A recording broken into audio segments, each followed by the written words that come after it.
வருங்கால மருமக தடவையா அவ கல்யாணம் பண்ணிக்க போற வீட்டுக்கு அவளோட மாமியார பாக்குறதுக்காக கிராமத்துக்கு வரா. கொஞ்ச நாளைக்கு முன்னாடி தன்னோட பையன் ஊர்ல இருந்து திரும்பி வரான் அப்படின்ற மாதிரி தெரிஞ்சதுமே, கூடவே ஒரு பெரிய இடத்து பொண்ணையும் கூட்டிட்டு வரான்னு தெரிஞ்சதுமே ஊரே திருவிழா மாதிரி இருக்கு.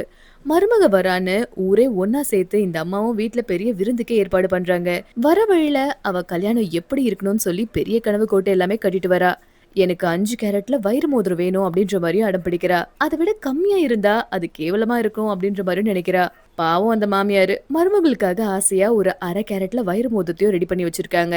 இந்த முக்கியமான நாள்ல அவங்களோட ஹஸ்பண்ட் கூட இல்லையேன்னு சொல்லி அவங்களுக்கு ஒரு பக்கம் ஏக்கமா தான் இருக்கு. மருமக முன்னாடி கெத்தா இருக்கணும்னு சொல்லி அவங்க ஃப்ரெண்டு கிட்ட சொல்லி தலைமுடிய நல்லா ஸ்டைலாவும் பண்ணிக்கிறாங்க.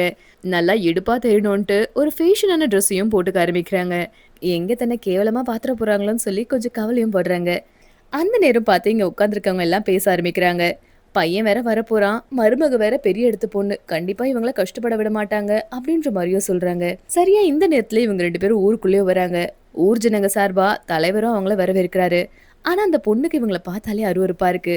கை கூட கொடுக்க அவளுக்கு இஷ்டமே இல்லாத மாதிரி இருக்கா. அப்படியே தன்னோட மாமியாரோட ட்ரெஸ் பார்க்கும்போது அதுல பிரைஸ் டேக் அப்படி தொங்குறத பார்த்துட்டு, என்னடா இது விலை இவ்வளவு சீப்பா போட்டிருக்காங்க அப்படின்ற மாதிரி அவங்கள மட்டமாவும் பாக்குறா. இந்த நேரத்துல இவனும் அவனோட அம்மா கிட்ட தனியா பேசணும் அப்படின்ற மாதிரி நினைக்கிறான். இந்த அம்மாவோ அவங்க 2 பேரையும் வீட்டுக்குள்ளேயும் கூட்டிட்டு போய் ஆசையா தான் வாங்கி வச்சிருந்த அந்த நகையையும் மருமக கிட்ட கொடுக்குறாங்க. ஆனா அந்த சின்ன வைர மோதிரத்தை பார்த்ததுமே இவளுக்கு மூஞ்சி அப்படியே சுருங்கியும் போயிடுது. அப்புறம் இந்த பொண்ணை வெளியே அனுப்பிட்டு நான் அம்மா கிட்ட தனியா பேசணும் அப்படின்ற மாதிரி சொல்றான். அப்பதான் ஒரு பேப்பர் எடுத்து அந்த டேபிள் மேலேயும் வச்சு, இது ஒன்றும் இல்ல, தத்து கொடுக்கறதுக்கான ஒரு ஃபார்ம் அப்படின்ற மாதிரி சொல்றான். உடனே இந்த அம்மாவும் மருமகளுக்கு குழந்தை பிறக்காது போல அப்படின்ற மாதிரி தப்பா புரிஞ்சுக்கிறாங்க. ஆனா அதுக்கு அவங்க பையன் சொல்ற விஷயமே வேற. அவன் கூடவே வயசான ஒருத்தர் இருக்காரு. அவர் இவனை மகனா தத்தெடுக்க போறதா அப்படின்ற மாதிரி சொல்றான். அந்த ஆளை தத்தி எடுத்துக்கிட்டா அந்த பெரிய கம்பெனி எனக்கே வந்துரும். அப்புறம் நான் அந்த பெரிய இடத்து பொண்ணையும் மருமகளா ஆக்கிடுவேன் அப்படின்ற மாதிரியும் சொல்றான். எவ்வளவு பணம் இருந்தாலும் ஒரு தாய்க்கும் மகனுக்கும் இருக்கிற பாசத்தை விட அது பெருசு இல்லையே அப்படின்ற மாதிரி அவங்க அம்மா நினைக்கிறாங்க. ஆனா அந்த பையன் இதை தானமா நீயும் ஆசைப்பட்ட அப்படின்ற மாதிரி கேக்குறான். இதை கேட்டதுமே இந்த அம்மாவும் புரிஞ்சுட்டு இவன் பணத்துக்காக எதையும் செய்வான் அப்படின்ற மாதிரி தெரிஞ்சுக்கிறாங்க. எந்த யோசனையும் இல்லாம அந்த சீல் எடுத்து அங்க போடவும் ஆரம்பிக்கிறாங்க.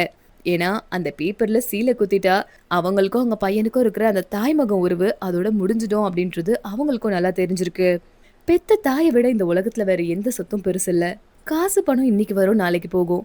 ஆனா பெத்த அம்மாவோட பாசம் ஒரு வாட்டி போனா திரும்ப கிடைக்காது தானே. பெத்தவங்களை அவமானப்படுத்தி நம்ம கோபுரம் கட்டினாலுமே அது கண்டிப்பா ஒரு நாள் சரிஞ்சு தானே போகும்.